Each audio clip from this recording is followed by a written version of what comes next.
আজকে 2 দিন হলো, তুমি কোথায় গেলে?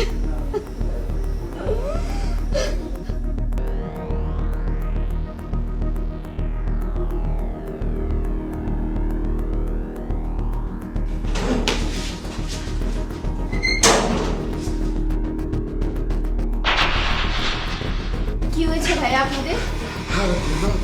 দুইটা পোলায় আমার ঘরে ওই কইতাছে আমরা নাকি সাইদের ব্যাপারে বেশি বাড়াবাড়ি করতেছি, আবার কোমর থেকে পিস্তল বেড়ে কয় আমাকে দুইজনে মারি ফেলেছে। কারা চিনতে পারছেন? আমরা চিনবো কেমনে? তাই মনে হয় সাইডে যারা অপহরণ করছে তাদের দলের লোক হবে। কি বলেন দুলা ভাই, সাইদকে কে অপহরণ করবে? আমাকে তো একই প্রশ্ন, সাইদ 2 দিন ধরে মোবাইল বন্ধ করা কই গেল? সন্ত্রাসী আপনাকে মারতে আসে কেন তাইলে? আরে পুলিশের মধ্যে 2-1 খারাপ লোক আছে না?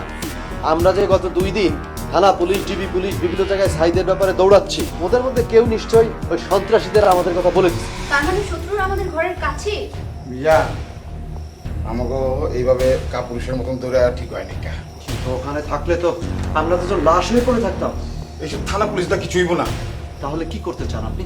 লাখখানি টাকা থাকলে তো ওই সিদ্দিক বাজারে দুলু মেরে দিয়ে পানিতে উপরে চুবাইতাম আর ডুবাইতাম, চুবাইতাম আর ডুবাইতাম, উঠাইতাম আর চুবাইতাম। আমার তো মনে হয় সাইদরে চালাইতেছে আর ডিভাইতেছে। তুমি কেমন সুমন? আমাকে এই বিপদের মধ্যে ফেলে চলে গেলে। আমি বেঁচে আছি না মরে গেছি একটাবার খবর নিলে না? ভাবি আজকে 3 দিন হলো স্যারও বেশি আসে না, আর স্যারের ফোনটাও বন্ধ, তাই আমি সকালে গ্রামের বাড়িতে চলে আইছি। আমার দম বন্ধ হয়ে আসছে সুমন। তুমি আমাকে আর বাবুকে তোমার কাছে নিয়ে যাও। নাহলে তুমি ঠিকানা দাও, আমরা আসি। ভাবি ঘুমান, রাত কত হয়েছে জানেন? দেখো সুমন, রাত যত হয় ভয় তত বাড়ে। এখন ঘুমান, আমি সকালে আসছি। সত্যি আসবে সুমন? আপনি এইভাবে কথা বললে ভয়েস রেকর্ড হয়। রাগ বললে তার রাখা যায় না। সাইদ ভাইরা হিসেবে আমাদেরকে লাখ লাখ টাকা দিয়েছে, এখন তার দুর্দিনে আমরা কি দূরে সরে যেতে পারি? আমি দূরে সরে যাওয়ার কথা কখন কইলাম?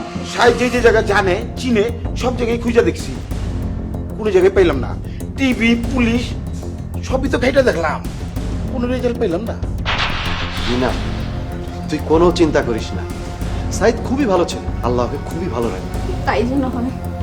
মিনা তোর জামাই আবার অন্য মাইয়াগুলো লইয়া কক্সবাজার থাইল্যান্ড হাওয়া খাইতে জানাই তো। দুলা ভাই ও সবসময় আপনাদের সাথেই থাকতো, তাই ওর ভালো মন্দ আপনারাই জানেন। মিনা, তোমার হাব ভাব কথাবার্তা কিন্তু সন্দেহজনক মনে হচ্ছে। তুমি কি সাইদের জন্য কিছু করছো? আরে শালি মানে তো বউ, তুমি যদি কিছু করেই থাকো তাহলে আমরা তো ভাইরা ভাই হিসেবে তার জন্য কিছু করতেই পারি। কি বলেন ভাইরা ভাই? হ্যাঁ, আগে মিনারে তো বাঁচানো লাগবো। হ্যাঁ, শালিরে তো বাঁচাইতে এবো। এই তোর কি হয়েছে? এই এই এই কে আছিস? এই এদিকে আয়, এই মেয়ে এদিকে আয়। এখানে জানি যে তো ভালো করে ঘুমাই দে, সাবধানে সাবধানে। বুঝা একটু কয়েকদিন ঘুমাই নাই, ওই ঘুমের ওষুধ খাওয়া ঘুম পাড়া লাগবে। কিন্তু কারোর জন্য তো আর দুনিয়া থেমে থাকে না।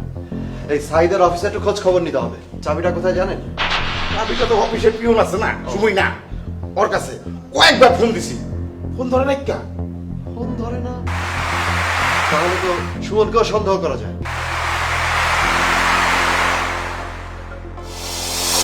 শোনো না, আবার কি?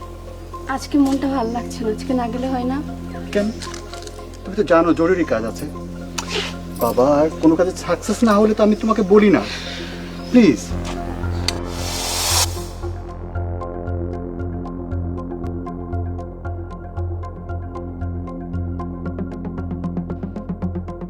দাঁড়ান, সাইদ কেরানীগঞ্জ যাওয়ার সময় আপনি ওর সাথে ছিলেন না? এই কথা কি তোমাকে ওই আবুল মিয়া বলছে, বেঈমানটা? যেই বলুক ছিলেন কিনা সেটা বলেন। আমি একা ছিলাম না, আবুল মিয়া ছিল। তাকে ডাকি, তার কাছে শোনো। ও, স্বার্থে একটু আঘাত লাগলো আর আবুল ভাই থেকে আবুল হয়ে গেল। মিনা, তুমি তোমার বোনকে ফোন করে শোনো, আমি কি ওই দিন তাকে নিয়ে গ্রামে গেছিলাম নাকি ওখানে ছিলাম? তাহলে আবুল ভাই ছিল? থাকতেও পারে, নাও পারে। উফ, আমি এসেছিলাম তোমাকে একটা ইম্পর্টেন্ট কথা বলতে, আর তুমি দিলা প্যাচ লাগায়। ব্যস্ত মনে হচ্ছে আপনারা দুজনই লাগিয়েছে।